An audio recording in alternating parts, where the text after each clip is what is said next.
Shalom Aleichem, bienvenidos a todos.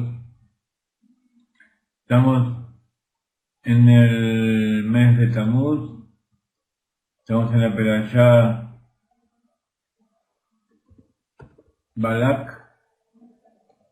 Hoy es el segundo día de la semana y es el día 9 de Tammuz. Bienvenidos a todos.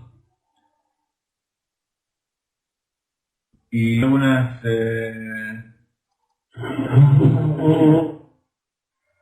frases para que vayan entrando en tema.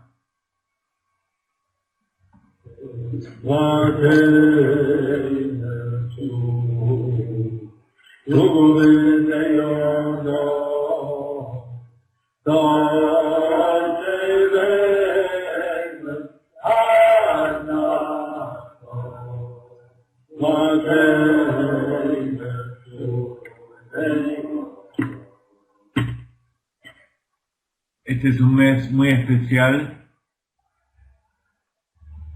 Es el mes que comienza la época del verano aquí en Israel, en todo el hemisferio norte y el hemisferio sur.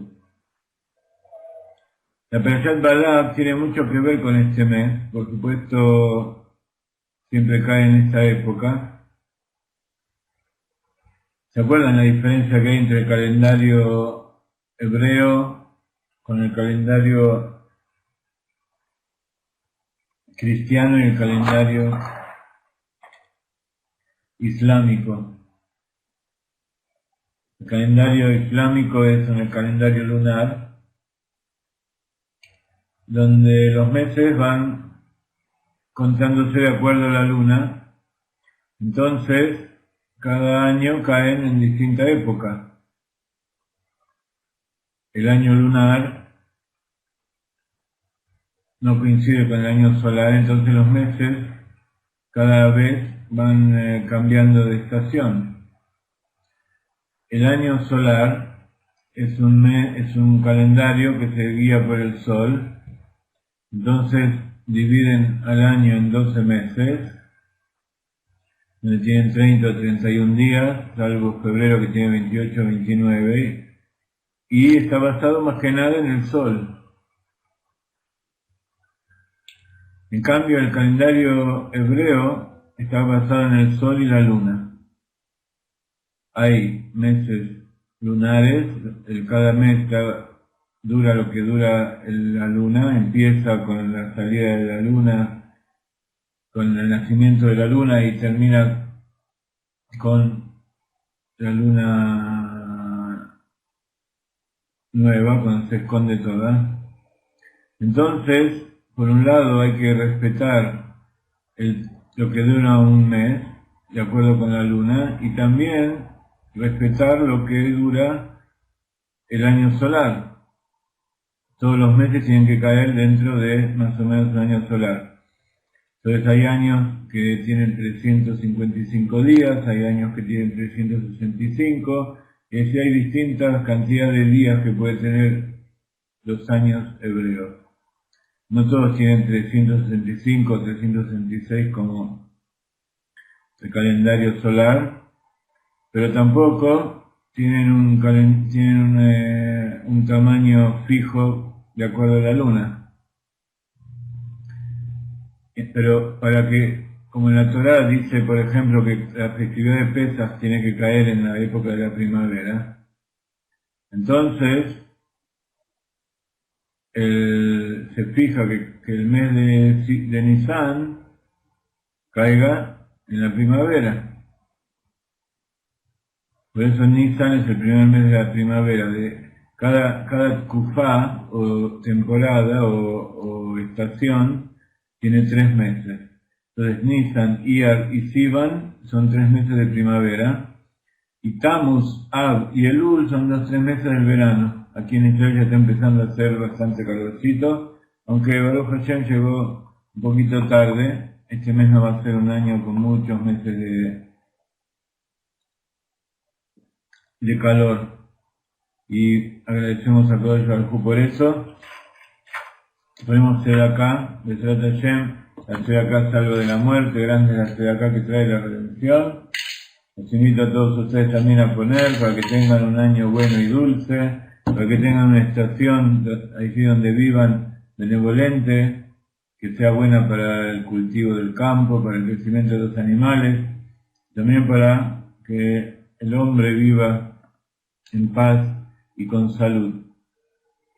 El tema es que el mes de Tammuz tiene mucho que ver con esta perashá. Así comienza la perashá de esta semana.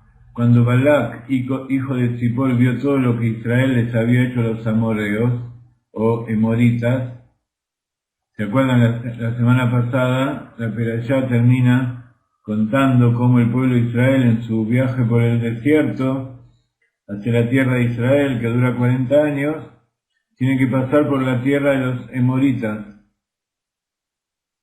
Entonces le dijeron, déjanos pasar, vamos a ir por el camino del rey, o sea, por el camino derecho, vamos a atravesar tu tierra, si necesitamos comer, necesitamos tomar, te vamos a pagar, no vas a tener ningún problema, solamente queremos pasar por aquí y no te vamos a hacer nada.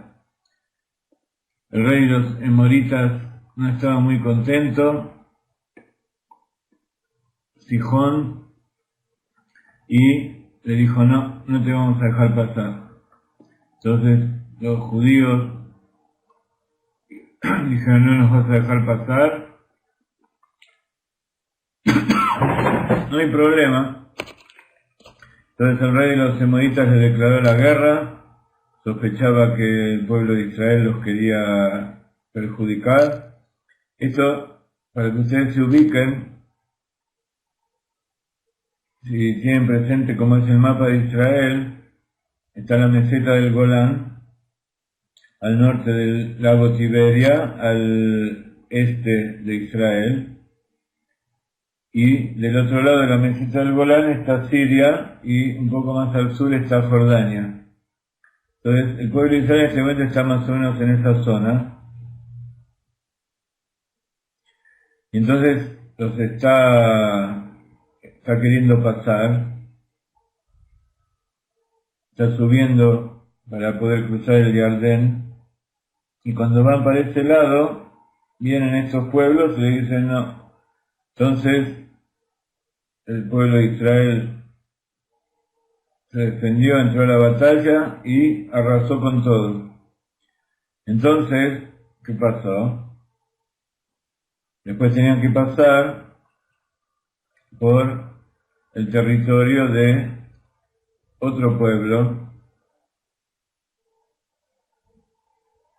que eran los moabitas, el pueblo de Moab. Entonces, el rey Balak ben Zippor, cuenta la Torá, estamos en el capítulo 22 del libro de Números, el libro de Bamidbar, es la primera porción de la Torá. Los moabitas tuvieron mucho miedo de todo lo que había pasado, y dice la Torá entonces, cuando Balak, hijo de Zippor, vio todo lo que Israel les había hecho a los amoritas, entonces tuvieron mucho miedo, porque vieron que el pueblo de Israel era sumamente numeroso, que tuvieron miedo de los israelitas. Y entonces Moab le dijo a los ancianos de Midian, así es como dice el versículo 4 de esta perashá, ahora la comunidad israelita lamerá todo lo que nos rodea, tal y como un toro lame toda la vegetación del campo. Entonces Balak, hijo de Zippor, que era del pueblo de Moab, envió emisarios a Bilam, hijo de Beor, a su tierra natal, en Tor, junto al río Éufrates, y le dijeron, una nación que cubre la superficie de la tierra ha salido de Egipto y ahora está quedándose justo próxima a nosotros. ¿Sí? El Éufrates estaba allá arriba donde está Irak, entonces lo mandaron allí arriba. Si ustedes piensan, donde ustedes viven parecerían tierras lejanas, pero está muy cerquita de aquí en Israel donde nosotros vivimos, todo eso. Y entonces, como ustedes saben, y como cuenta después, le dijeron que venga, lo trataron de convencer, a Kadosh Baruj Hu se le presentaba en sueños, y él no quería. Pero el tema es que Zippor vio todo lo que Israel les había hecho a los amoritas. Entonces todo esto tiene mucho que ver con la vista. La vista es el sentido justamente de el mes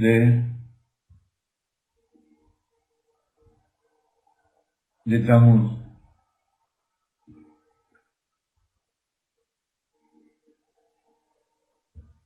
Siempre hubo una conexión muy especial del pueblo judío con la tierra de Israel, incluso antes de salir de Egipto, porque ya es algo intrínseco que venía de Abraham. ¿Se acuerdan cuando Abraham nació también allá por el Éufrates, por la zona de Irak? Dios le dijo, Lej Lejá, ve por ti, le dijo a Moshe, a la tierra que yo te voy a mostrar. Entonces fueron a la tierra de Israel, y tuvieron todo periplos por allí, pasaron cosas, pero Isaac nació en Israel, Jacob nació en Israel. Los dos patriarcas que siguieron a Abraham, nacieron en Israel. Y por supuesto todos, también las tribus que nacieron en la tierra de Bilam, donde hoy es Jordania, volvieron y vivieron en Israel. Había una conexión muy fuerte, y más todavía todo esto que pasó, podríamos decir, desde la creación del mundo, pero especialmente desde que Abraham salió de su tierra, una preparación para entrar a la tierra de Israel, donde los ojos de Dios están puestos desde el principio del año hasta el final del año. Otra nueva alusión al sentido de la vista del mes de Tamuz. Entonces, así como Dios eligió al pueblo judío como su pueblo elegido, también eligió la tierra de Israel y la puso separada para su pueblo elegido. Por eso incluso aquellas personas que viven fuera de la tierra de Israel, aquellos judíos y muchos de ustedes, la mayoría de los que están aquí, si no todos, tienen dentro suyo una añoranza y una inclinación especial por la tierra de Israel. Esperemos que pronto estemos juntos, algunos de ustedes ya la conocen. Les vuelvo a repetir que aquellos que quieren venir a pasar las festividades con nosotros en nuestra casa, en el mes de Tishrei, dentro de 2 meses y pico, están invitados. Si son muchos, mejor. Entonces, ese es un deseo, un anhelo que tienen todos aquellos que están fuera de la tierra de Israel. Pero para heredar la tierra hay algunas condiciones. Una de las condiciones es que, por un lado, hay que disfrutar la tierra de Israel. Está escrito que uno no tiene que tener beneficio del cumplimiento de los preceptos, uno tiene que buscar un beneficio del cumplimiento de los preceptos. Pero hay algunos preceptos en especial que uno obtiene beneficio. Uno de ellos es el estudio de la Torá. Uno obtiene beneficio del estudio de la Torá. Y también está escrito que entrar a la tierra donde emana leche y miel, y uno está ordenado a entrar a la tierra de Israel para disfrutar de los frutos de la tierra de Israel, de toda la bendición que hay allí. Entonces, entrar a la tierra de Israel y disfrutar y tener beneficio es una mitzvah, y una mitzvah de la cual está permitido tener beneficio de ella. Algunos de estos asuntos los discutimos cuando hablamos de los espías que vinieron a ver la tierra de Israel, mandados por Moshe Rabbeinu. Entonces, para poder heredar la tierra de Israel, tenemos que tener alegría, tenemos que disfrutar de venir a la tierra de Israel, pero por otro lado, tenemos que anularnos a nuestro líder, tenemos que anularnos a Dios para cumplir la mitzvah, pero tenemos que cumplir con las órdenes de nuestro líder, el Moshe Rabbeinu, el Mashiach de cada generación.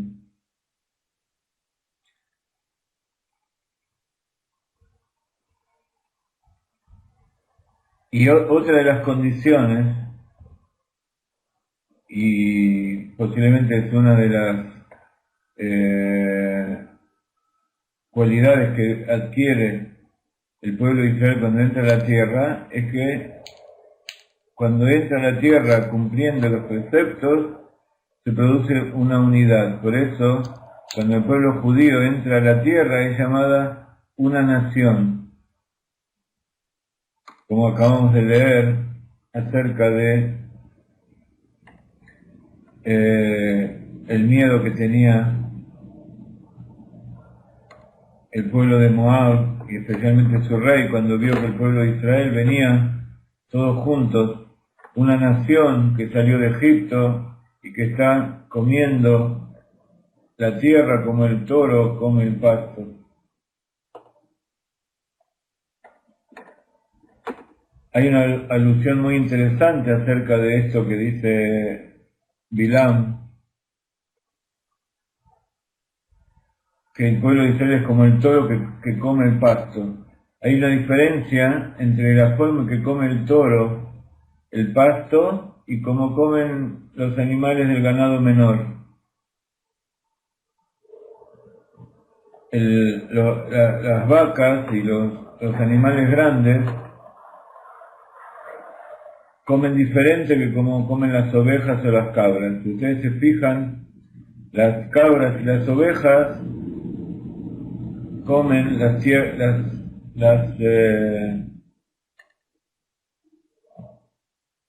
los brotes tiernos y los muerden y los comen. Comen solamente el pasto que está hacia arriba. En cambio, la vaca, el toro, toman la mata y la arrancan, incluso con sus raíces. Y esta es una alusión a que cuando el pueblo de Israel entra a la tierra de Israel, una de las condiciones para poder heredar la tierra es que tienen que arrancar de raíz la idolatría. Entonces está escrito que para esto hay dos pasos.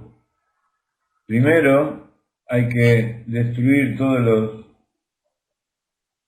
los asheraes, todos los monumentos y todos los ídolos que hay que tirarlos, pero como hay algunas idolatrías que idolatran el árbol, entonces los árboles, esos hay que arrancarlos de raíz. Entonces por eso acá Bilam alude al pueblo de Israel como el toro que come el pasto, y cuando se arrasa la idolatría no es como cuando se comen los brotes, que como están las raíces después vuelve a crecer. La idolatría hay que arrancarla de raíz para que no vuelva a crecer. Y esa es una de las condiciones para heredar la tierra. Entonces, así como en esta perashá hay muchas profecías, y posiblemente las profecías más grandes que hubo, incluso contando todas las profecías del pueblo, de los profetas mismos del pueblo de Israel, las profecías y las alusiones que hay en esta perashá, que están traídas por no judíos justamente, y no solamente no judíos, eran no judíos que eran enemigos del pueblo de Israel y eran idólatras y no cumplían ninguno de los preceptos de los Benei Noach. Para mostrar cómo Akadosh Baruj Hu quiere que la divinidad, que él mismo se revele de lo más profundo de la oscuridad, como dice Shlomo HaMelech, que hay una ventaja de la sabiduría que surge de la necedad, así como la luz surge de la tiniebla. Hay una ventaja que justamente desde la misma idolatría, desde esos mismos que hacen idolatría, ellos mismos muestren cuál es el camino de la verdadera alabanza y servicio a Dios. Pero por supuesto, cuando ellos lo dicen en forma negativa. Pero está escrito que cuando el malvado maldice o dice algo negativo, sus maldiciones para el pueblo judío se transforman en bendiciones.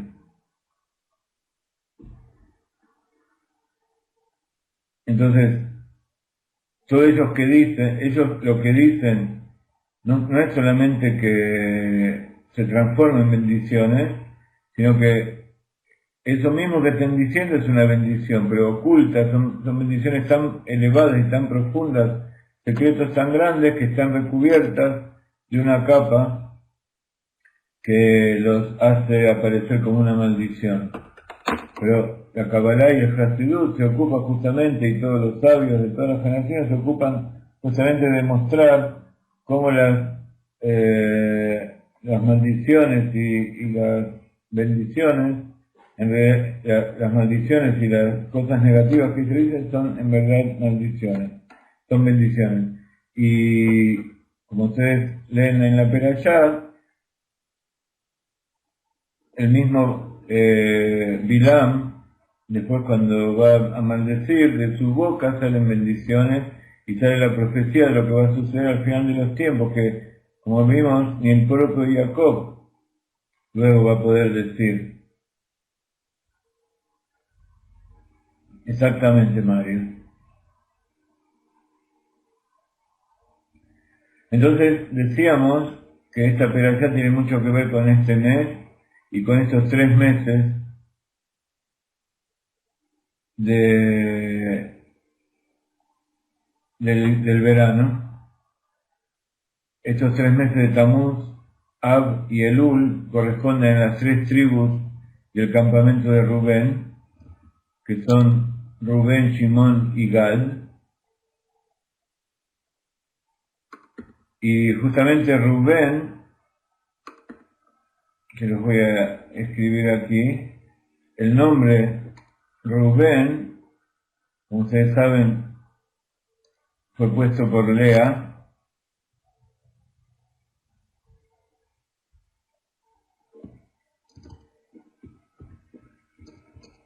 la esposa de Jacob, la esposa de Israel, y Reubén viene de la raíz Reia, que es visión, vista, el sentido de la vista, que corresponde justamente también al mes de Tamuz.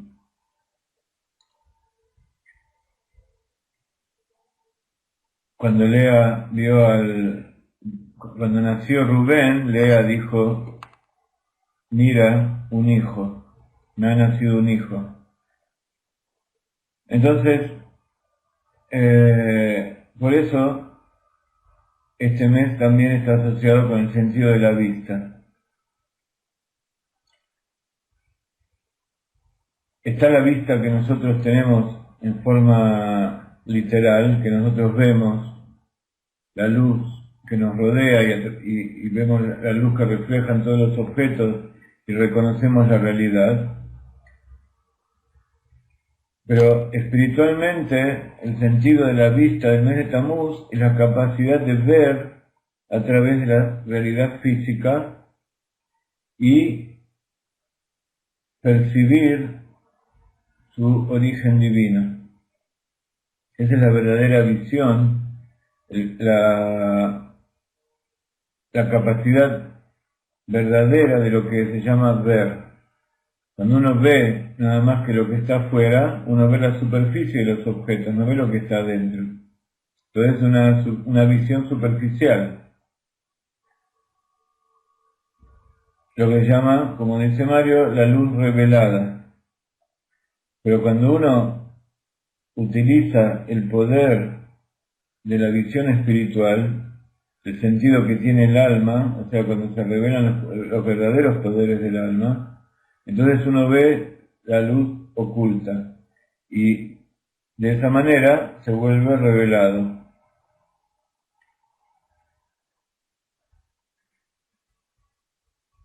Mari pregunta si nos toca algo a los que hemos nacido en este mes. Es el mes en que ustedes tienen la capacidad de ver cosas que posiblemente otros no ven.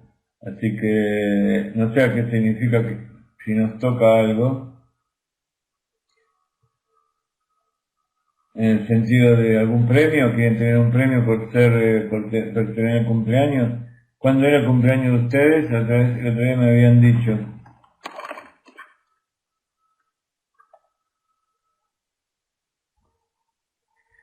Así que si ustedes tienen un premio de ver el 20 y el 23 de Tamuz, bueno, falta poquito.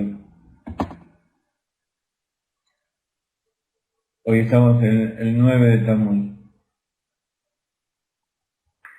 Pero evidentemente tienen que aprovechar porque ¿qué es la visión más grande? Es ver al Mashiach, ver al Rebbe, ver a todos aquellos que nuestra visión normal no la puede ver. Tienen que pedir a Kadosh Baruj Hu que también se rebelen. Entonces,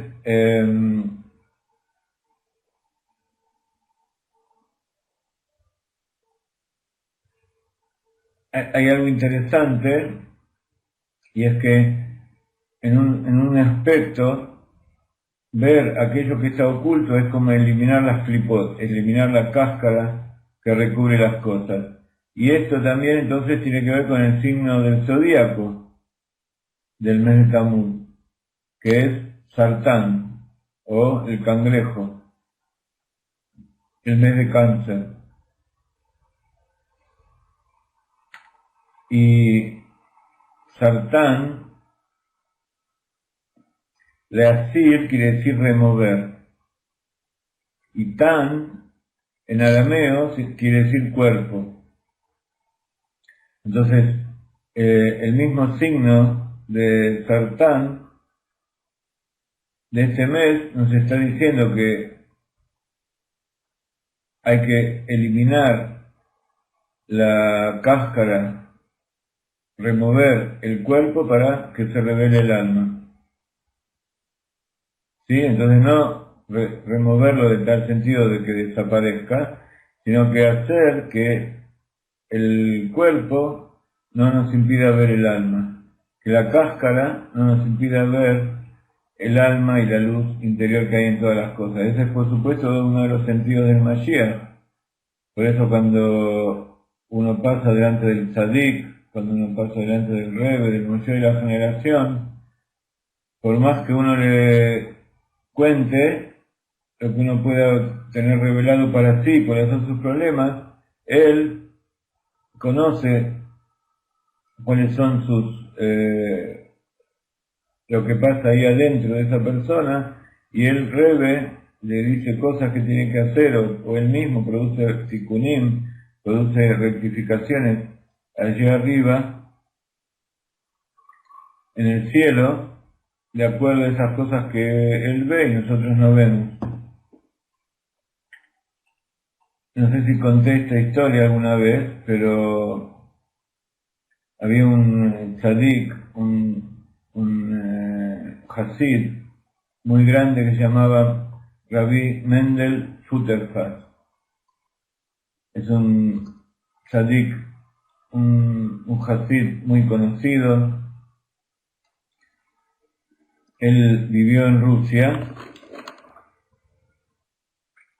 ya en la época del Rebbe anterior, pero sobre todo en la época del Rebbe nuestro, en la época en que los rusos perseguían a todos aquellos que difundían la Torah. Y él entregó su vida, entregó su Mesirut Nefesh.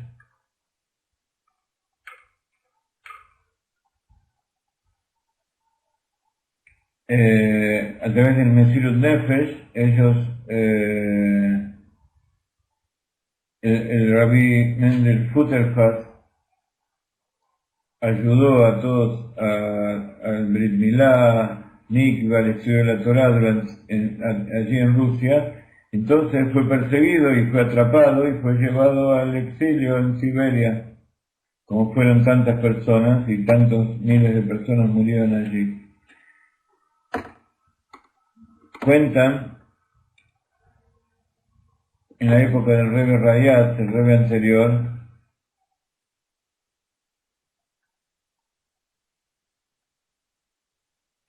en la época en que los mensajes se le hacían llegar al Rebbe por telegrama,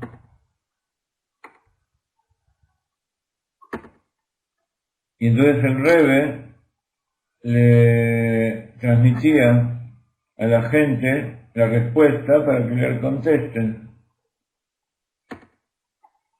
Entonces,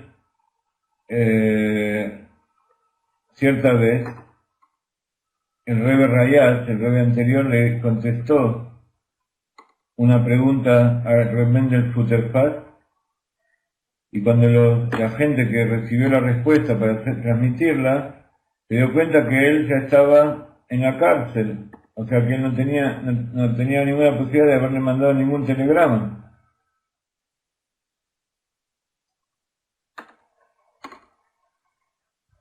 Cuenta Rabbi Mendel Futterfast, después que salió, y gracias al trabajo del Rebbe y los Hasidim, él tuvo la posibilidad de ir a la tierra, de ir a Estados Unidos, y de Estados Unidos el Rebbe lo mandó a vivir a Israel, y vivió muchos años aquí en Israel, en Kfar Chabad, donde vive Rav Ginsburg, y creo que Rav Ginsburg llegó a conocerlo.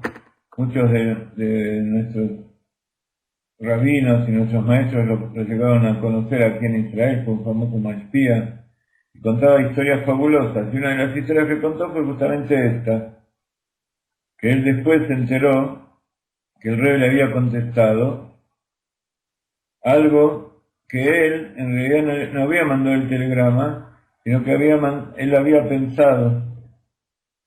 Él estando allá en la cárcel, dijo, mi conexión con el Rebbe y la conexión de todos los Hasidim con el Rebbe es tan fuerte que no hace falta que le mande un telegrama. Yo en mis plegarias, en mi conexión con él, yo le pido que me ayude, que le mande una pregunta, seguro que él me va a contestar. Esta es una experiencia que nos pasó a muchos, ya con el Rebbe después de que inventamos, ya no estuvo más.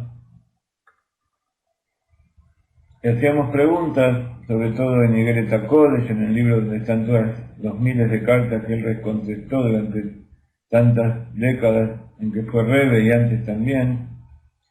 Y hacemos una pregunta y él nos contesta exactamente. Creo que con ustedes ya también lo hicimos, incluso a Mari y Jaime. Una vez, ¿no es cierto? ¿Se acuerdan? Que una vez le preguntamos al Rebbe y el Rebbe les contestó algo que ustedes ni siquiera habían preguntado, además de que les contestó algo que sí preguntaron. Pero algo que no preguntaron, pero que tenían ganas de saber, el Rebbe les contestó igual. Bueno, entonces, ¿qué es lo que pasa? El Rebbe tiene una visión que está más allá de las cáscaras, está más allá del tiempo y del espacio y las limitaciones físicas. Tienen un oído y una visión interior que hace que ellos sepan qué es lo que pasa con cada uno y uno de nosotros. Por supuesto, esto no es porque tengan poderes mágicos, sino que es que a través que Akadosh Baruj Hu manda a este tipo de gente justamente para que hagan ese trabajo. Entonces Akadosh Baruj Hu les da ese poder y los ilumina para que guíen al pueblo de Israel. Eso es lo que llamamos las otras veces Raya Meemna, el pastor fiel, que el pastor fiel sabe a dónde llevar a su ganado para que paste, sabe cómo ser el pastor de la fe, sabe cómo infundir a cada uno y uno la fe que cada uno necesita, porque conoce la raíz de su alma. Entonces, ellos tienen la capacidad y nos enseñan a nosotros a remover las cáscaras que cubren nuestra alma.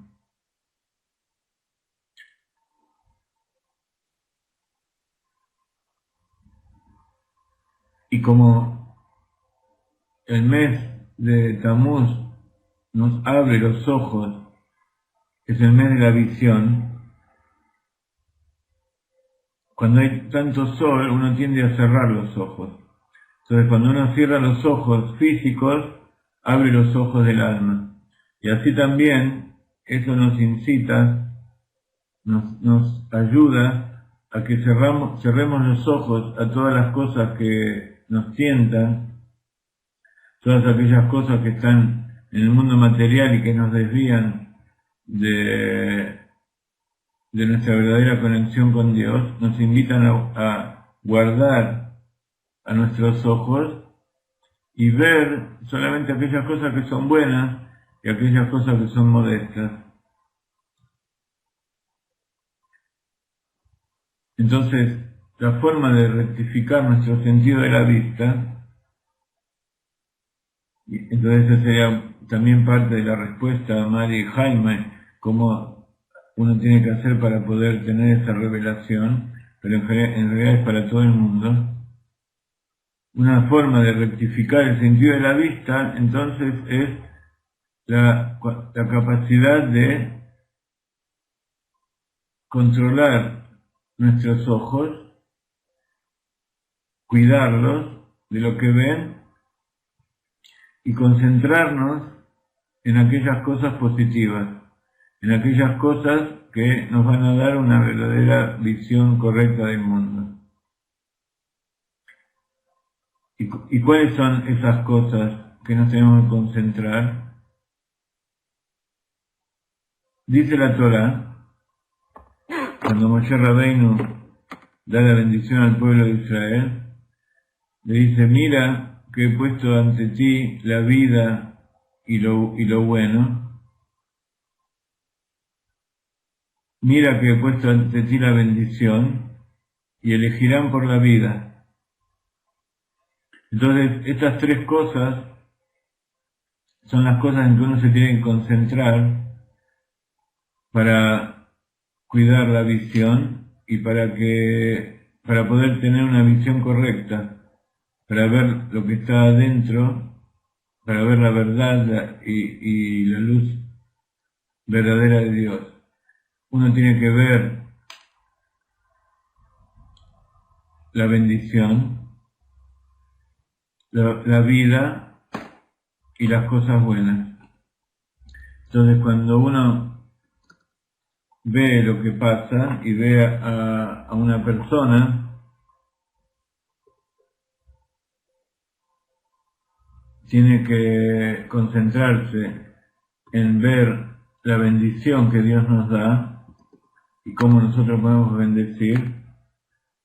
Debemos concentrarnos en la vida, cómo Dios nos da la vida y todo lo que existe es porque Dios está dándole vida constantemente, Hayut, y cómo nosotros también podemos dar vida a través de nuestra buena visión y a través de todo lo bueno, concentrarnos en lo bueno que Dios nos da y solamente ver lo que hay de bueno en el otro y lo que hay de bueno en la creación de Dios.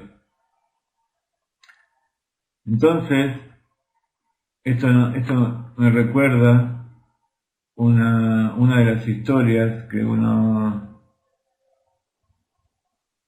escucha cuando lee constantemente todo el material que recibe de los Rebbein, del Hasidut. El Rebbe Rayat, del cual hablamos antes, cuando era pequeño, era un niño muy bello, muy hermoso. Era el hijo del Rebbe Rashab, que todos nosotros apreciamos tanto cuando leemos su obra. El Rebbe Rayat, cuando era pequeño y tenía 3 o 4 años, le fue a preguntar a su papá por qué tenemos 2 ojos y sin embargo tenemos una sola nariz y una sola boca. ¿Para qué necesitamos 2 ojos? ¿Nos alcanza un solo ojo para ver?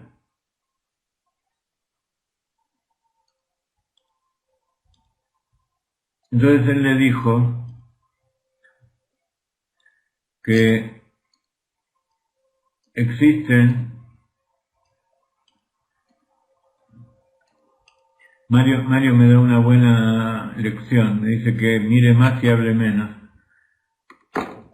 Tiene razón, vamos a poner un poco de música. Y luego voy a contar esta historia.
Seguimos. ¿Cómo están?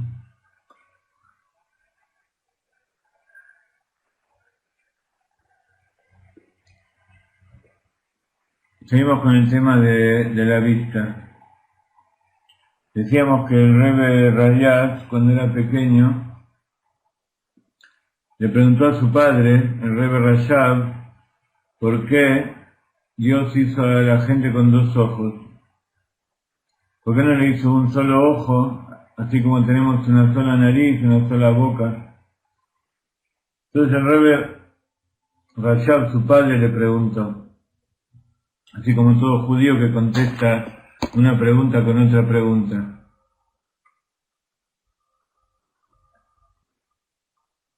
Le preguntó, ¿tú conoces el Aleph Bet? Le dijo, sí. Tú sabes que hay dos letras que son muy parecidas en el Aleph Bet, en el alfabeto hebreo, que son la Shin y la Sin. ¿Ustedes saben cuál es la diferencia que hay entre la Shin y la Sin? Les pregunto a ustedes, ¿qué diferencia entre la Shin y la Sin? En realidad es la misma letra. La Shin, a ver si la tenemos aquí. La Shin es esta letra que les puse aquí en el medio, que tiene, como ustedes ven, tres patitas, o tres, como una menorá, pero de tres patitas, de tres brazos,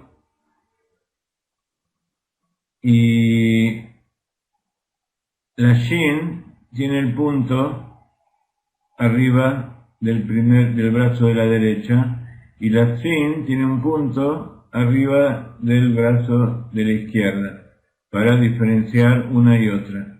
Entonces, son las dos letras iguales y se pronuncian también con los dientes, pero una es Shin y otra es Sin. Una es más fuerte y otra es más dura, más liviana.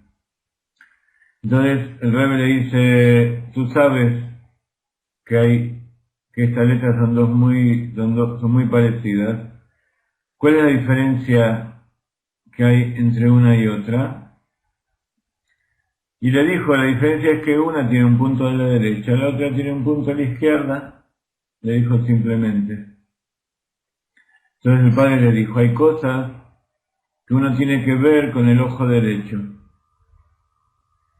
Cuando uno tiene afecto y simpatía, tiene que aplicarlo a aquellas cosas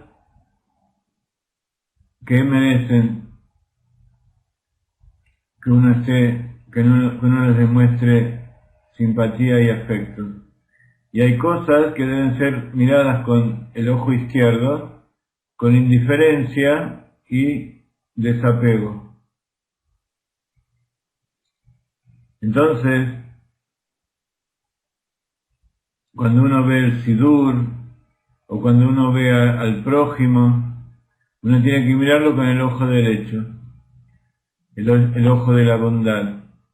Cuando uno ve un juguete o una golosina, uno tiene que mirarlo con el ojo izquierdo. Entonces, así como la mano derecha acerca y la mano izquierda aleja, así también uno tiene que aplicar un ojo y el otro a cada una de las cosas. Ese es un tema muy importante también aplicado al tema de la visión. Hay cosas muy lindas que cuenta el Rebbe Rayab de toda su infancia. ¿Se imaginan lo que debe ser hijo del Rebbe Rayab, de un tzadik como este? Y por supuesto, de él salió un tzadik como el Rebbe Rayab. Rabbi Shalom Ber fue el padre del Rebbe Yosef Yitzhak. Esa es una de sus historias cuando era pequeño. Entonces, dimos un poco qué es lo que uno tiene que meditar cuando llega este mes, y qué es lo que uno tiene que meditar constantemente. de acuerdo con las instrucciones que Moshe nos dio, uno tiene que mirar la bendición, la vida y la bondad que hay en el mundo, y entonces eso es lo que uno va a tener en su interior y lo que va a poder proyectar a los demás.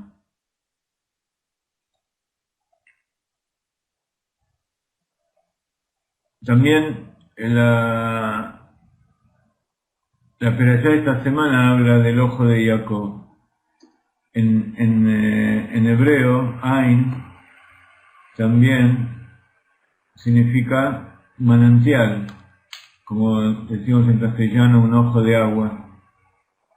Pero cuando Bilam dice sus bendiciones al pueblo de Israel, dice sus profecías, dice: Israel es un manantial, un pozo de agua seguro. Jacob es un pozo de agua solitario.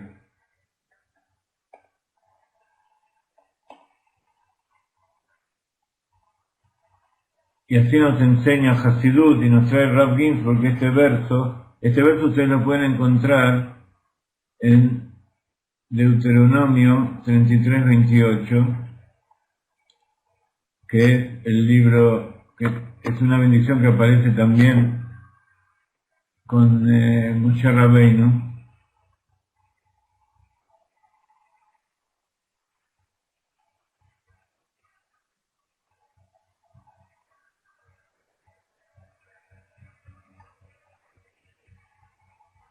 Un segundito, ¿dónde figura esto?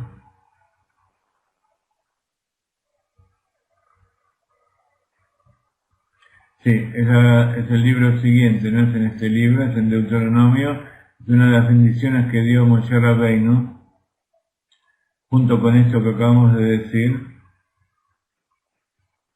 que Israel tiene bendición cuando enfoca su ojo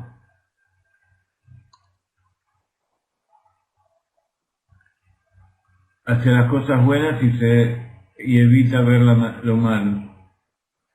Y así es cuando el pueblo de Israel está seguro.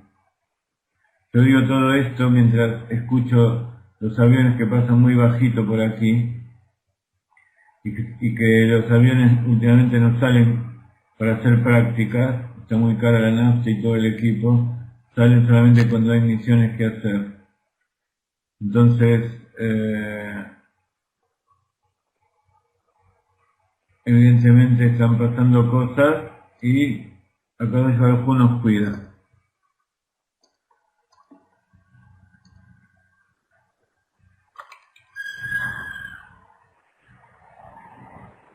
No, esta vez era un auto.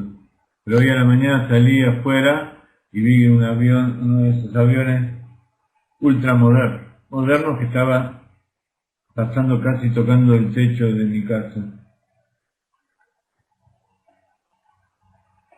Shalom, shalom a todos los que van viniendo, Lejaim, bendiciones.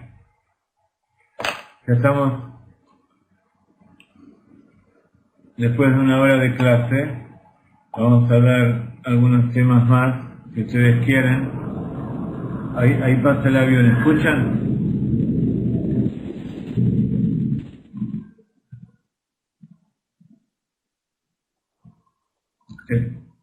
¿Se escuchan los aviones?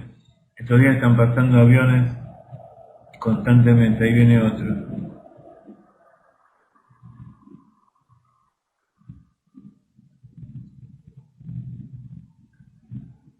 Hay mucho problema en Siria y hay que cuidar las fronteras.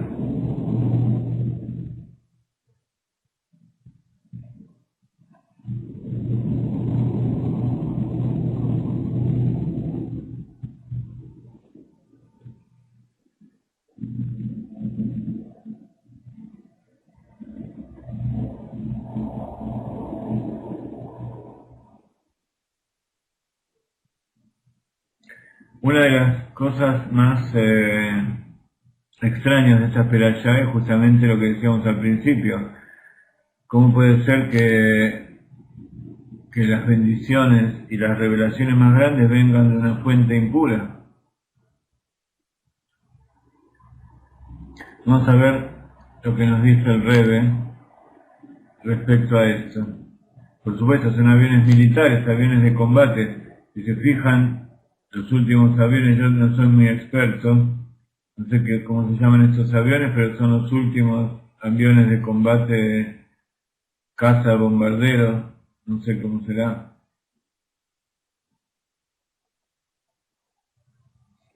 que van a velocidades ultrasónicas y llevan cargas explosivas que pueden destruir edificios enteros, manzanas posiblemente.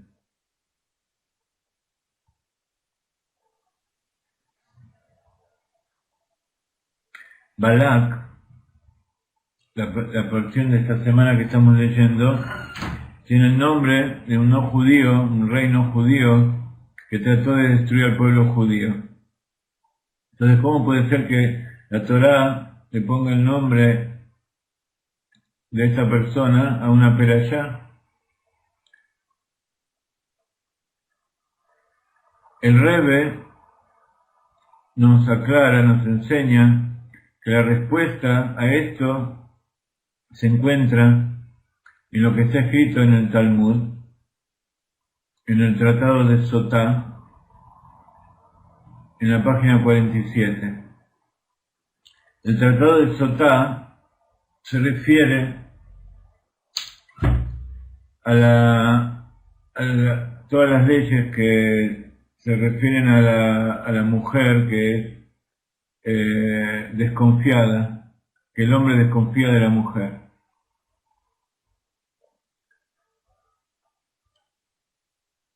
Allí está dicho que Balak, el rey de Moab, fue el ancestro de Ruth la Moabita, que fue el ancestro, como ustedes saben, del rey David.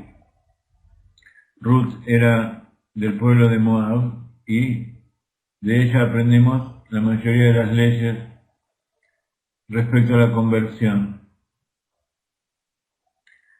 Entonces de allí viene justamente el Mashiach, el Hashem, que venga pronto en nuestros días. Vamos a alargar un poquito más el tiempo, así podemos explicar un poquito este tema. Entonces, Balak representa la transformación de la oscuridad en luz, la metamorfosis del reinado de la idolatría de Moab en el reino sagrado de David y el Mashiach. Así como Balak fue transformado de la maldad al bien, de la oscuridad a la luz, eso nos enseña y nos recuerda también a nosotros que si hacemos el esfuerzo, todo obstáculo que se nos antepone en el camino puede ser sobrepuesto, puede ser vencido y la luz revelada. De la misma manera, vemos que la porción habla en su mayoría acerca de un profeta no judío, Bilam, que Balak lo obligó a maldecir al pueblo judío. Entonces, en realidad, la perashá habla más que nada de Bilam. ¿Por qué la perashá entonces se llama con el nombre de Balak?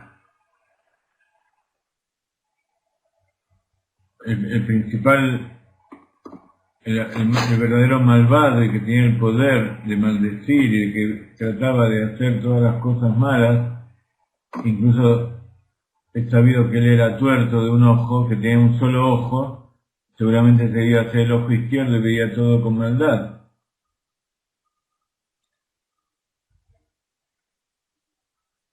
Entonces, esta es otra pregunta también, ¿por qué la perashá se llama Balak?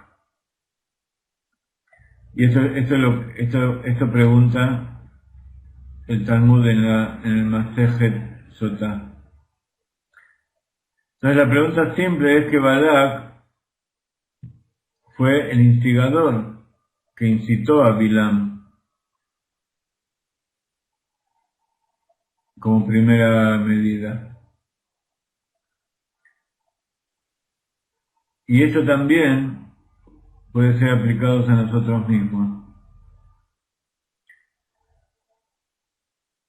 A veces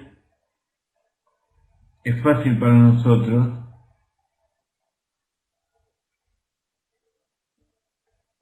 echar nuestras culpas a los demás.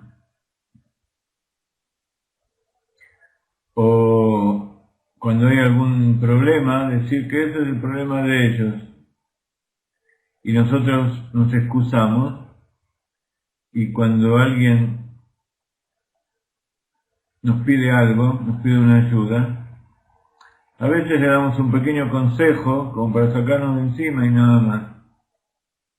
Esa porción nos enseña, esta perashá, que debemos ser muy cuidadosos incluso cuando damos un pequeño consejo.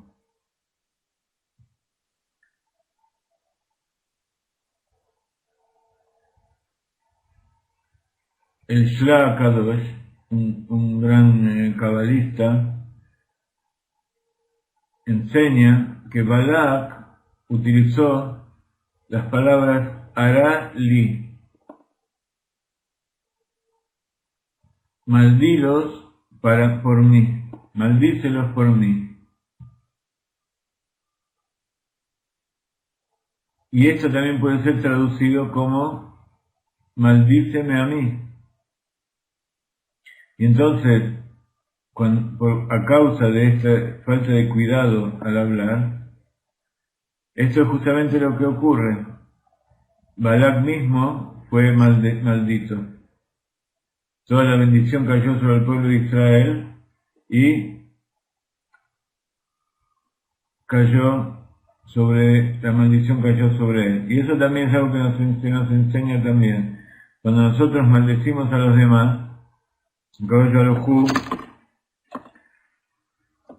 como es algo que él no nos enseñó, nos prohíbe maldecir, entonces eso generalmente cae sobre uno mismo. Entonces, en la práctica, como está dicho en la Perashá, Balak envió un mensaje a Bilam pidiéndole que maldiga a esa gran nación que ha salido de Egipto, como dijimos al principio. ¿Por qué? Justamente por eso, porque eran más grandes que yo.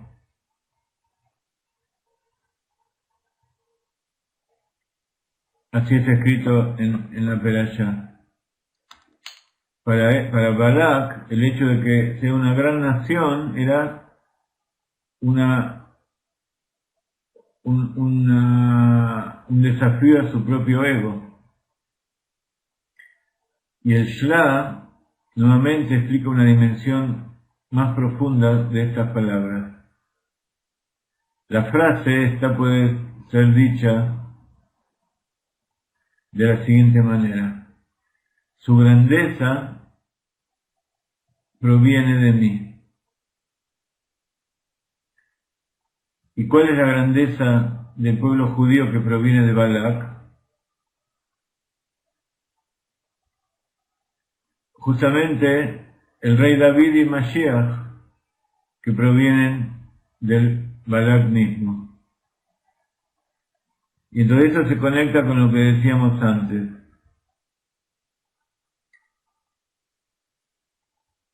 Así como Ruth, que era del pueblo de Balak, de ella descendió el Mashiach, David y el Mashiach. Ruth era una de las princesas del pueblo de Moab, entonces derivaba de ese rey Balak.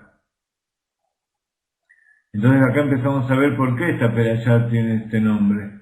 Porque como decíamos antes, cuando sacamos las cáscaras y las clipot empezamos a ver lo que hay dentro de todas las cosas, vemos que a veces las bendiciones más grandes vienen cubiertas de una cáscara de impureza. Cuando Bilam aceptó la misión que Balac le había encomendado de maldecir al pueblo judío, él viajó en un burro. Cuando fue a encontrarse con Balac y para ver qué es lo que quería, montó en su burro, el Atón, como dice la Torá, la Perashá, y en el camino encontró a un ángel que estaba armado con una espada, y ese ángel estaba bloqueando el camino. Sin embargo, el ángel era visible solo al burro de Bilam, y no al mismo Bilam. Entonces, como cuenta la Perashá, cuando pasaron por un lugar donde había una pared al costado, el burro le aplastó la pierna contra esa pared y luego contra la otra pared, etcétera, etcétera. ¿Y qué es lo que estaba tratando de hacer el burro? Estaba tratando de protegerlo. Estaba tratando de protegerse porque estaba viendo a un ángel, estaba viendo a alguien que los quería matar con la espada. ¿Y qué es lo que hizo al final Bilam? Le protestó a su propio burro por no querer llevarlo, por frenar. Y entonces, ahí fue cuando el burro abrió su boca y comenzó a hablar.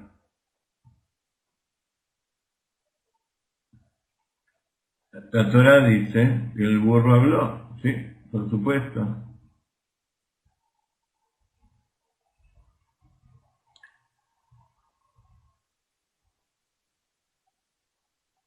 Eso lo pueden ver en Bamidbar, en el capítulo 22, versículo 28.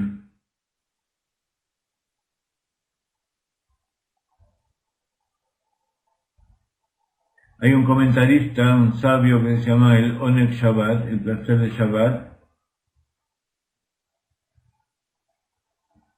Él dice que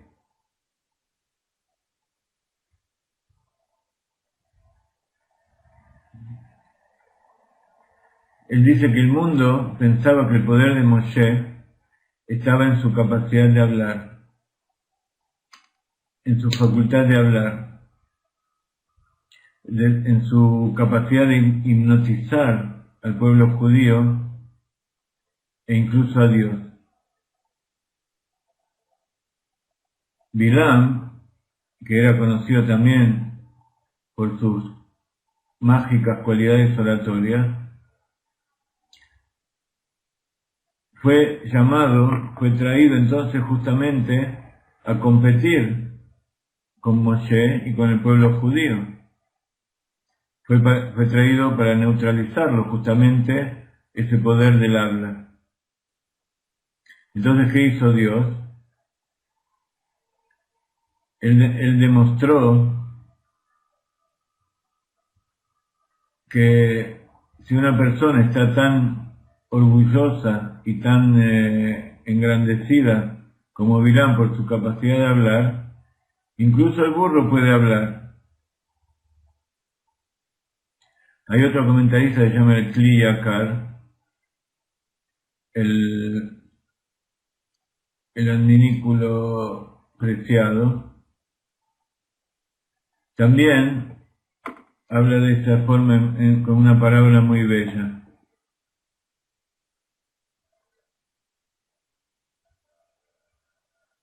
Justamente para no estar orgulloso de su capacidad profética,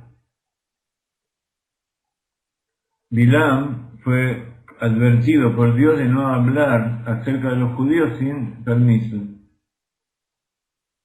Y entonces recibió una gran lección de este burro. Su burro, seguramente él no merecía ver al ángel y menos todavía de hablar. Sin embargo lo hizo. ¿Por qué? porque fue importante para el plan de Dios respecto al pueblo judío. Entonces, de la misma manera, acuérdense que estamos tratando de entender cómo puede ser que la bendición y la profecía venga de un lugar de la impureza.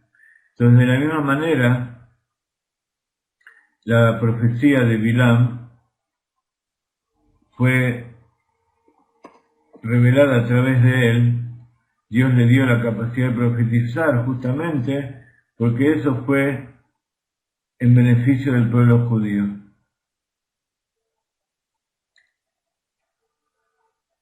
Y a pesar de que el Todopoderoso advirtió a Bilam de que no debería hablar sin su permiso, Bilam trató varias veces de maldecir al pueblo judío. Pero para el desasosiego de Balac, del rey que lo envió, solo salieron de su boca bendiciones. Y es interesante, dice el Rebbe por fin, todo esto que estamos diciendo es parte de las enseñanzas del Rebbe de Lubavitch.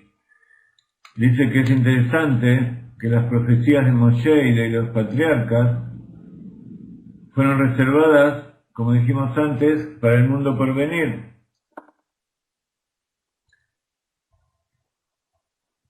Y sin embargo, todo lo que profetizó y todo lo que bendijo Bilam y Balac sirvió para que el pueblo judío exista y persista y se mantenga como el pueblo elegido durante los últimos 3.300 años. Y así por eso, una de las bendiciones que dio Bilam, y es uno de los versos de esta perashá que está escrito en Bamidbar, en Números 24, versículo 5, dice: qué buenas son tus tiendas, Jacob, y tus moradas, Israel.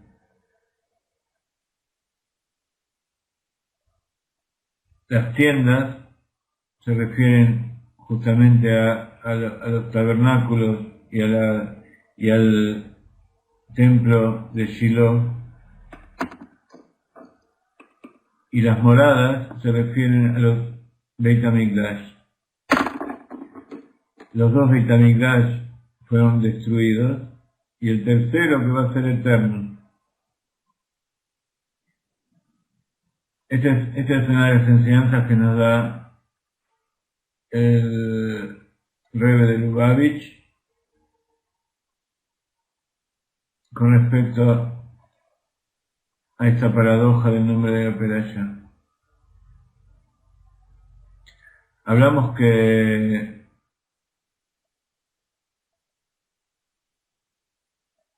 en esta perashá habla justamente de los manantiales, que Bilak es llamado Bilak ben Beor.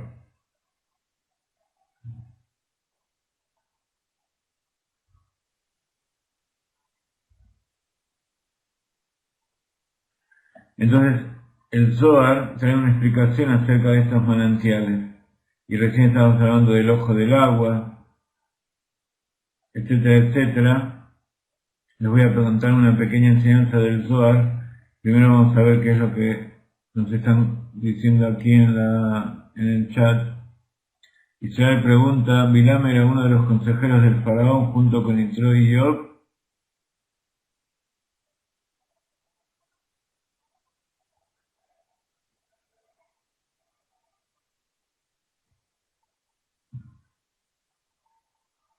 Bilam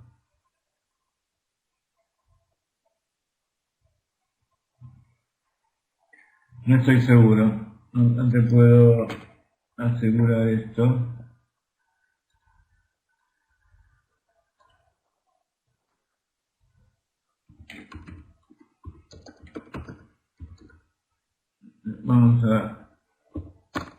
ver si puedo contestar esa pregunta mientras vamos a escuchar una melodía para pasar luego a la enseñanza del Zohar.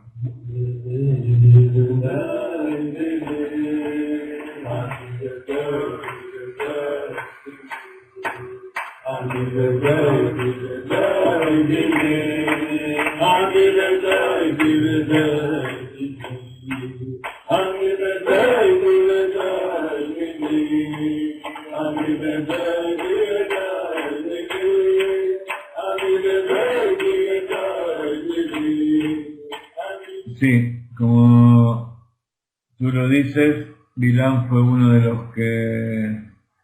los consejeros del faraón.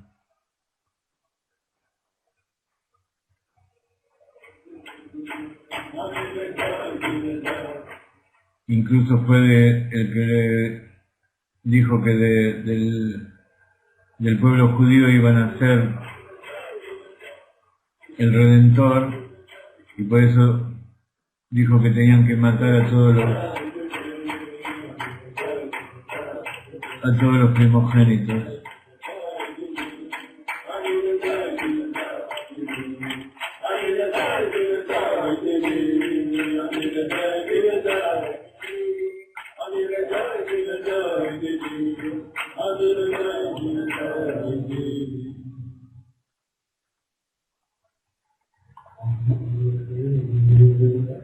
Mario dice que es el mismo burro que utilizó Abraham con Isaac y el que Mashiach se presentará. ¿Sí? ¿Dónde está escrito? En este momento no lo tengo presente.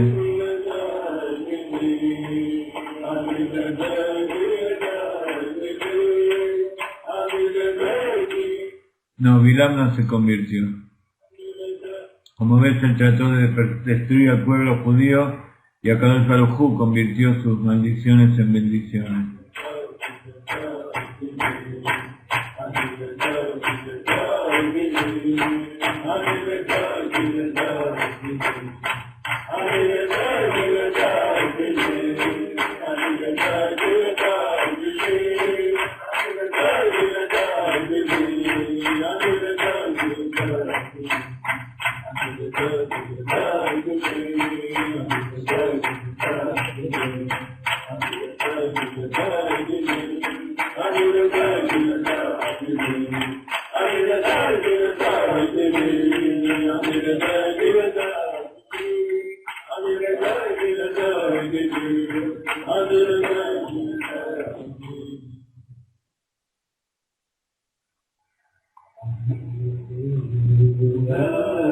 Mario, ¿vos tenés la fuente de donde surge esto? ¿En qué midrash o en qué parte está escrito que era el mismo?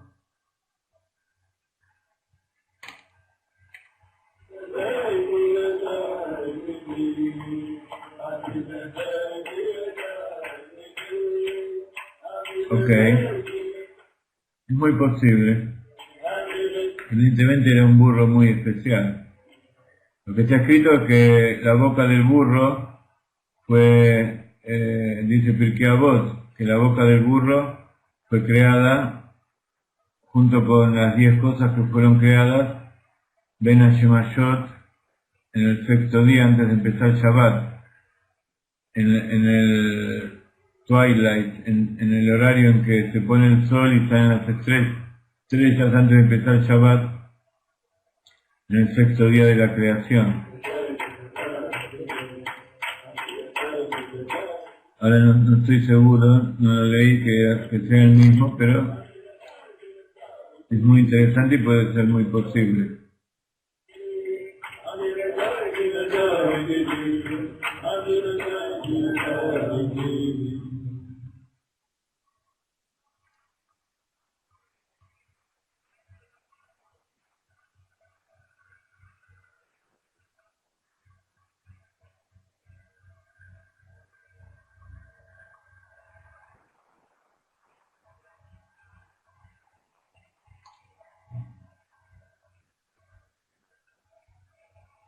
En el valle que hay debajo de la ciudad de Tzfat, está enterrado está el Kever de Rabbi Pinhas Ben Yair.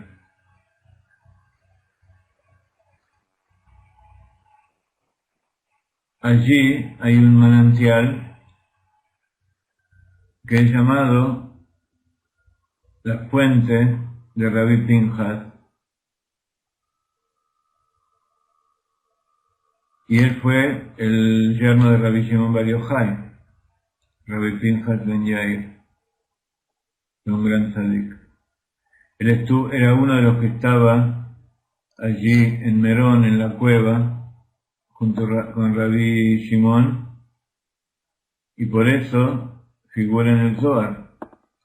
Entonces el Zohar cita las palabras de Rabbi Pinhas diciendo que Rabbi Pinhas abrió su discurso con este verso: una fuente de los jardines, un manantial de agua fresca, una corriente del Líbano. Esa es del Cantar de los Cantares, el capítulo 4, versículo 15. ¿Por qué el versículo dice una fuente de los jardines? No hay otras fuentes que no sean que aquellas que surgen de los jardines.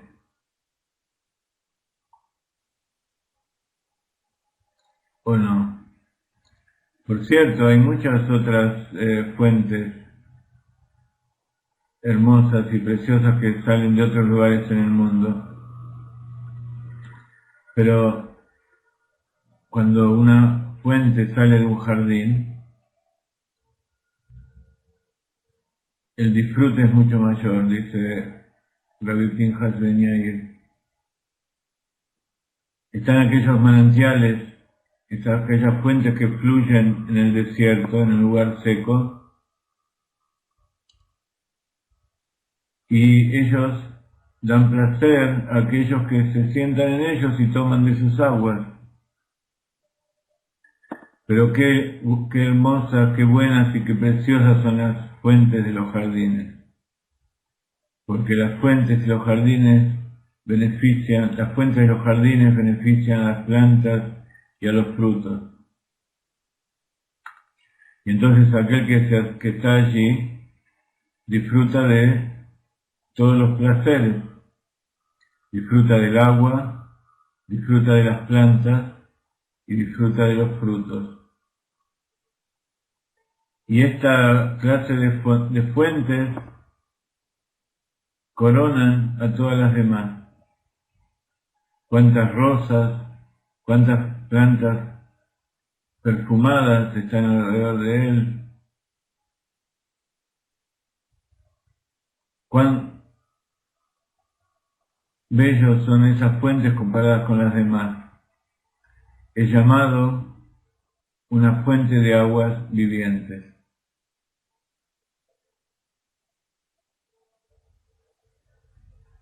En hebreo, el agua fresca es llamada aguas vivas. ¿Por qué? Porque son una fuente de vida. Entonces todo aquello que da vida es llamado aguas vivas. No me refiero a las aguas vivas que están en el mar y que nos pican, sino que se habla de las aguas que están en el manantial y dan vida en el jardín. Y el secreto de este verso, explica Rabbi Pinhas,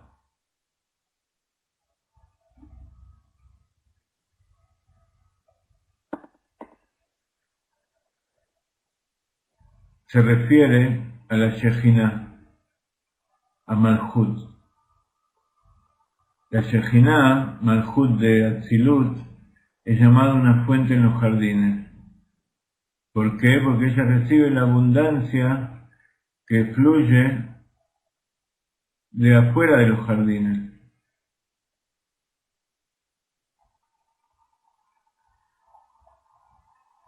¿Y cuáles son los jardines? Hay 5 jardines en los cuales el santo bendito sea se regocija él mismo. ¿Cuáles son esos 5? Las sefirot de Gesed, Geburah, Tiferet, Netzach y Hod, que se reúnen en Yesod y alimentan a Malhut. Sobre esto hay un secreto. Las fuentes ocultas, que se refiere a Binah,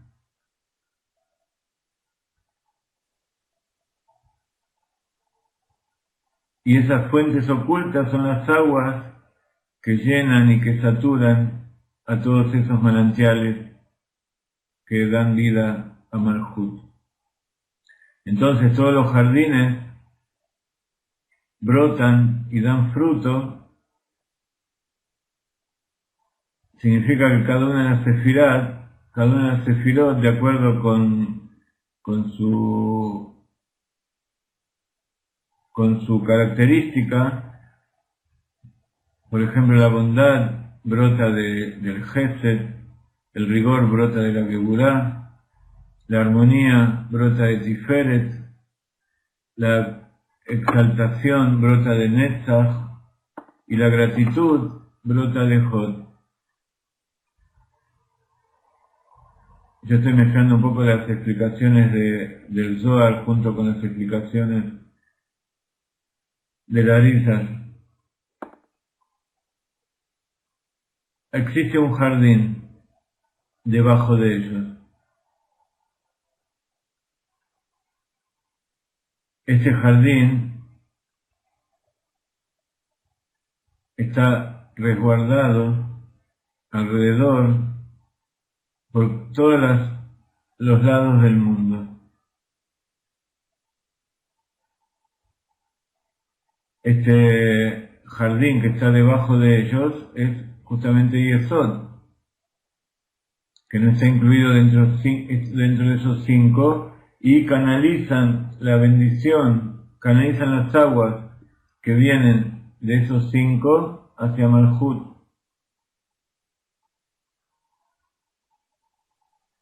Por eso Yesod, que se refiere a Yosef, es el que está resguardado, el que cuida sus ojos, y es el secreto de resguardar el pacto del Brit Milá.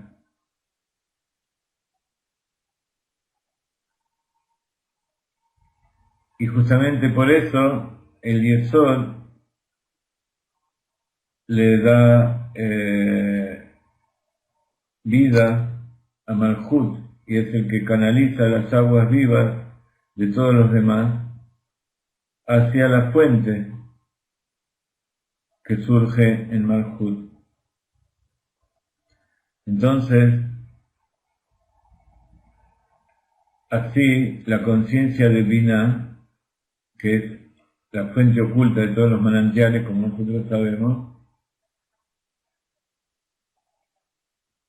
hace que pueda nutrirlos con humildad y no con orgullo, con calma y no con ira, con sinceridad y no con engaño, etcétera, etcétera, porque Atzilut es una perfección completa.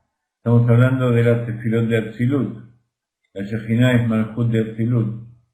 Debajo de ese jardín, que es Malhut de Atzilut, hay otros jardines, que son los jardines de Briah, Yetzirah, Asiá, y cada uno de ellos dan fruto de acuerdo a sus diferentes tipos. Este jardín,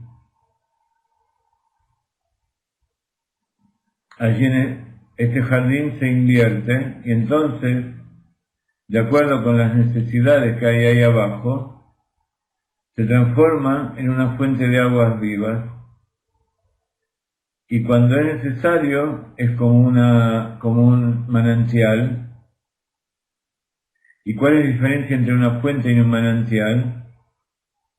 ¿Acaso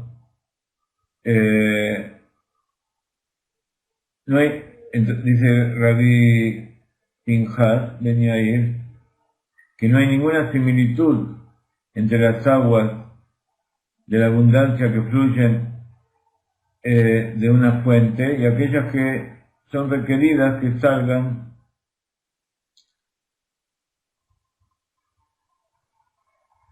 para dar agua, simplemente.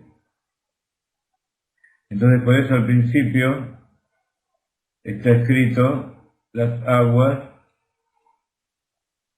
que hay tres clases, ¿no es cierto? Entonces, nuevamente, debajo de ese jardín, que es Malhut de Atzilut, hay otros jardines que son los mundos inferiores, y cada uno da frutos de acuerdo a su cada clase de mundo.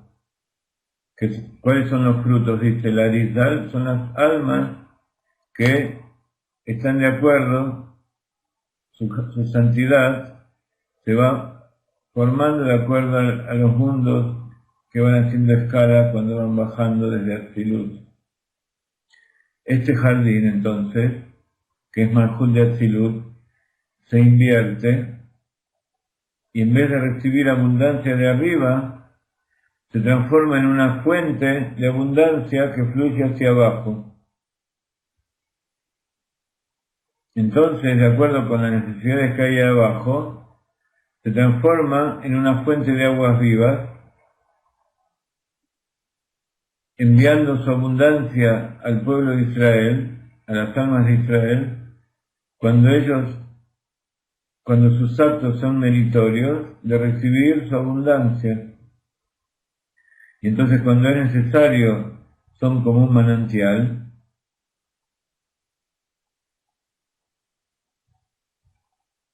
O sea, no es como las aguas que fluyen en el jardín, sino que son solamente un manantial que da agua para que el tzadik beba en base a la virtud de sus buenas acciones. Entonces por eso dice Rabbi Pinhas Ben Yair, ¿cuál es la diferencia entre la fuente y el manantial? Y esa es la diferencia está en que las aguas que surgen de la fuente no son las mismas que surgen en el manantial. Como habíamos dicho antes, la fuente en el jardín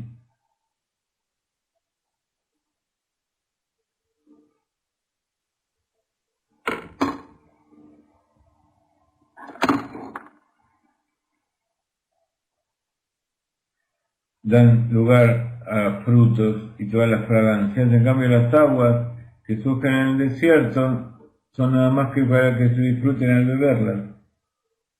Y esas son las aguas que disfruta el tzadik para tomarlas. Y después habla de las corrientes que fluyen del Líbano. ¿Qué significan las corrientes? Los flujos de agua. Hay 5 fuentes diferentes de las sefirot que mencionamos antes, que fluyen del Líbano. Yo como le estoy diciendo, estoy mezclando la explicación del Zohar con el Arizal para que esto pueda ser entendido.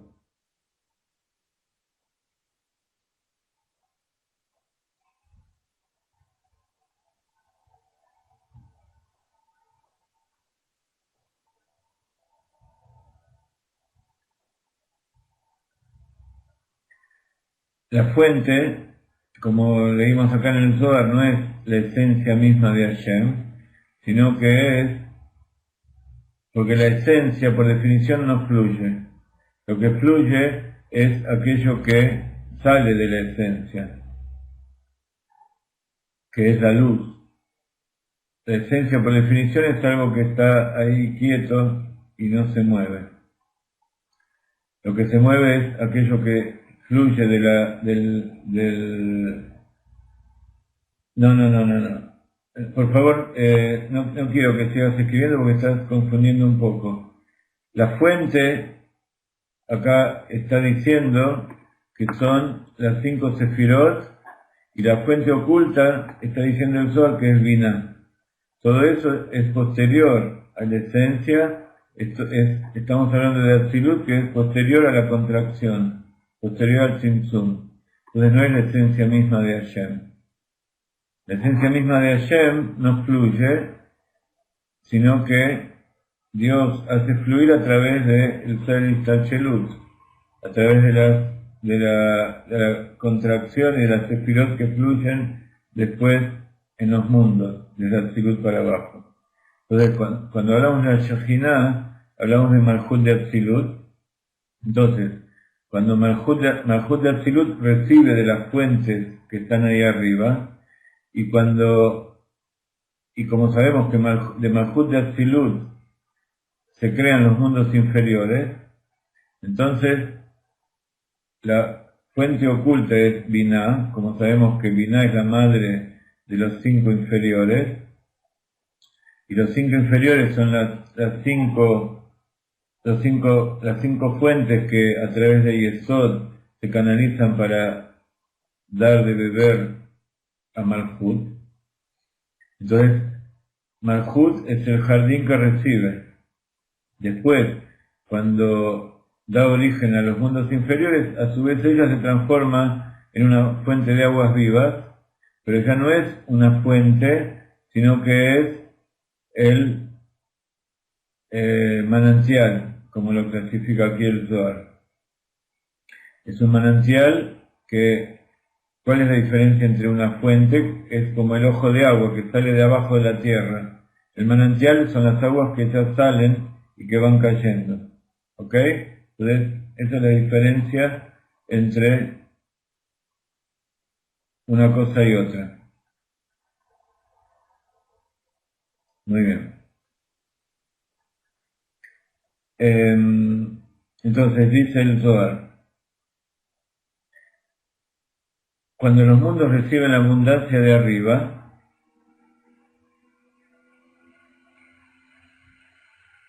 entonces esta abundancia la reciben a través de una corriente.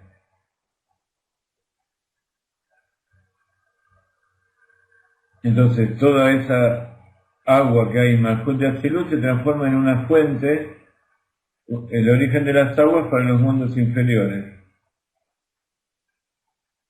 Y entonces ellos brotan y fluyen gota a gota para poder hacer que los mundos inferiores crezcan y no sean inundados por toda la abundancia que hay allí arriba. Entonces una de las diferencias es esa,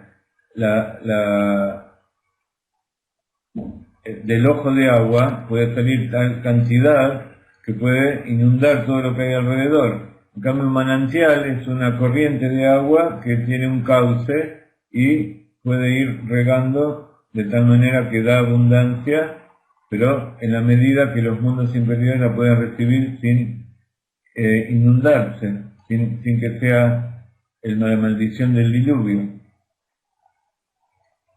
Y entonces estas son las aguas dulces que entran en el alma.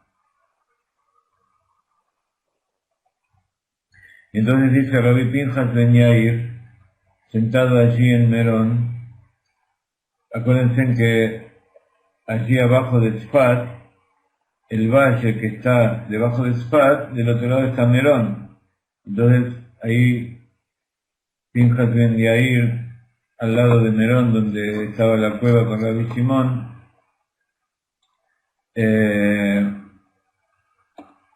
vio ese manantial, e inspirado en ese manantial, al lado del cual después fue enterrado, y eso nos da para pensar todas las cosas que uno se inspira. Dice el Zohar,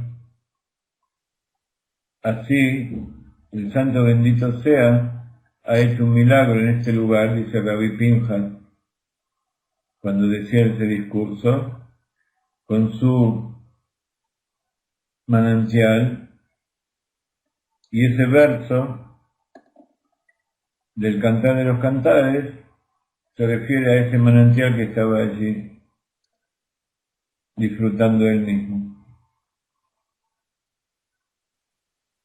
Y entonces así Rabbi Pinhas se refleja, toma un verso que está describiendo un jardín. Si ustedes leen el Zohar, no van a leer todo esto de la Sefirot y todas esas cosas. Van a leer nada más que una alegoría de lo que es una fuente de agua, lo que es un manantial, lo que es una corriente que después fluye. Y el Arizal y el Rabí Moshe Cordovero, etcétera, etcétera, ellos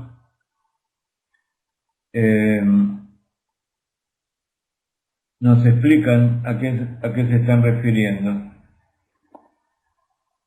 A tal punto que van bajando en la explicación de los mundos, desde Yeshivot Atzilut, y llegan a este mundo material y nos muestran a ese manantial de aguas que nosotros vemos y que podemos disfrutar,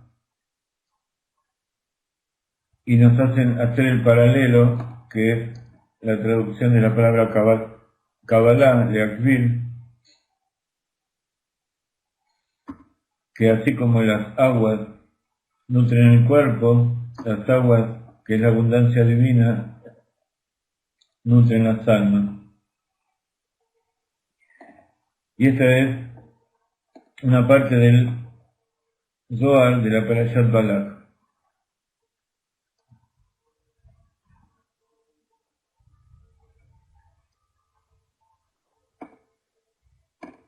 Muchas veces hablamos de la diferencia que hay entre las distintas sefirot y sus orígenes, y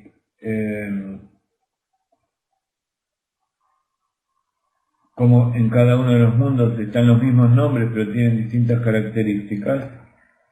Y acá vemos una hermosa alusión de lo que son las sefirot y de dónde fluye su energía desde lo alto.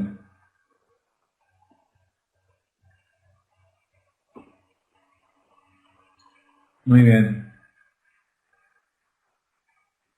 Entonces, vamos a ir despidiéndonos un poquito.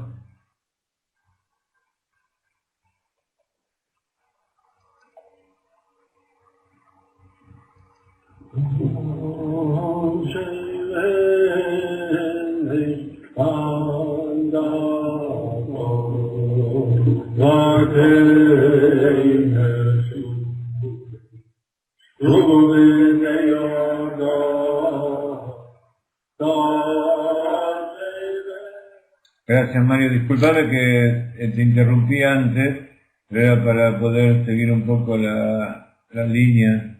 Yo entiendo a qué te referías, pero no era exactamente a lo que se estaba refiriendo el Zohar en ese momento.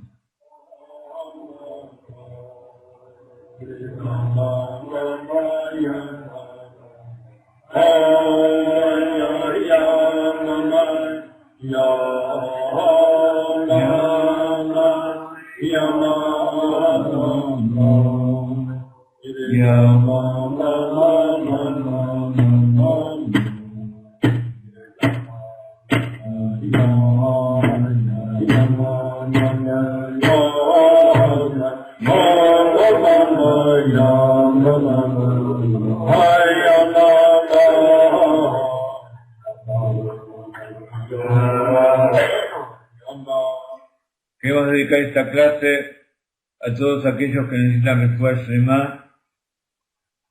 Pongan sus nombres, por favor. Moishe Ben Braja, Hannah Miriam Madrili Rivka,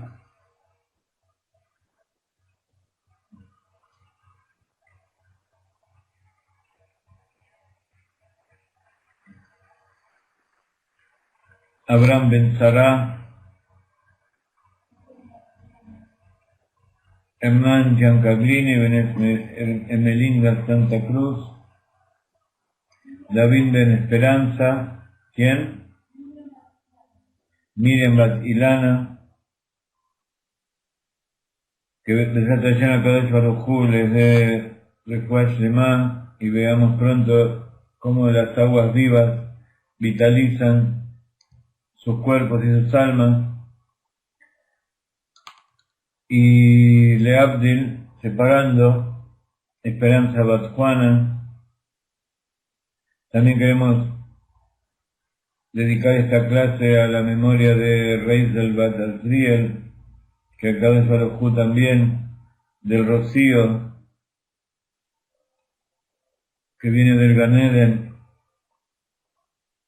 y así como está escrito en el Zohar, que ese rocío va a hacer revivir a aquellas almas que están en el Gan Eden a partir del huesito que está enterrado allí dentro de la tierra, que es el rocío, el tal, Min Hashamayim, y que nosotros les damos de comer cada Motzei Shabbat. Van a volver a la vida con la llegada del Mashiach, con la redención final, con la resurrección de los muertos, de Zrat Hashem.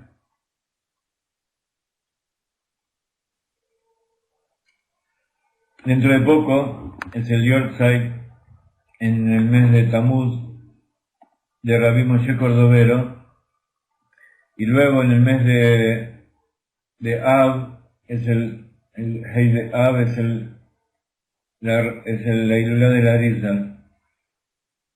Ellos están ahí en el Beit Kebarot de Tzfat, y todos aquellos que quieran bendición, refuá, y que quieran bendecirse. También está Moshe Alkavetz, que es el maestro de Rabbi Haim Vital, y Rabbi Moshe Cordovero, que es también el maestro de la Arizal. Ellos están todos allí. Se trata de aquellos que quieran bendición, que envíen su tzedakah, y nosotros vamos a recordar sus nombres allí en el cementerio de Tzfat, allí donde está el Keber. Por supuesto está el manantial donde iba el Arizal a hacer la tevilá. Besat Hashem, esperamos sus donaciones, sus contribuciones, porque también la tzedakah salva de la muerte. Y como les decía, estamos esperando que lleguen los Hagim, el mes de Tishrei, para que vengan todos los que quieren estar en nuestra casa. Están invitados a estar aquí los días que quieran. Lo que tienen que hacer es venir a Israel y nosotros los vamos a recibir. Besat Hashem, nos despedimos hasta mañana. Pasado mañana a la noche ya Jacob David está viajando para Panamá, va a estar 12-13 días allí, después se va a Argentina, y de Argentina va a ser el trampolín para ir por toda Sudamérica después de su casamiento, que es el 15 de Av. Ya falta poquito, un mes para el 15 de Av. Es el Hashem que tenga mucha bendición. Se está llevando bendiciones del Rav Ginsburg, del Rav Shmuel Eliyahu de Tzfat. Le dieron sus cartas, sus bendiciones, y va a recorrer distintos países, y de allí vamos a hacer más grande todavía y más fecundo toda la obra del Rav, del Hasidut Galeinay en español. Así que todos ustedes van a tener el orgullo bueno, hay un orgullo bueno, pertenecer a una buena obra, pertenecer al ejército de Akadosh Baruj Hu, al ejército del Rebbe, al ejército del Mashiach. Eso es un orgullo bueno, así que los felicito y que todo eso les dé mucha felicidad a todos ustedes.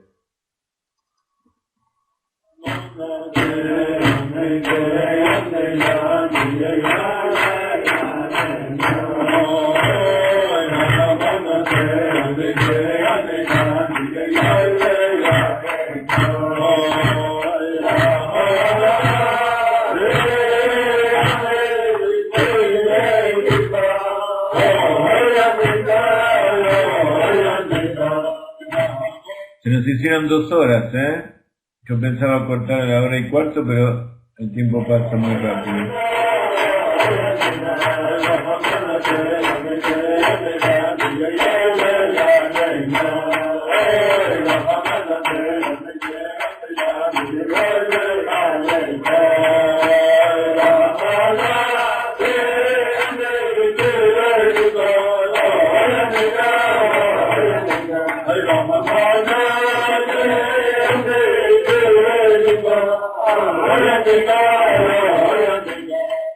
Bendición en la tierra de Israel, Lejaim para la vida.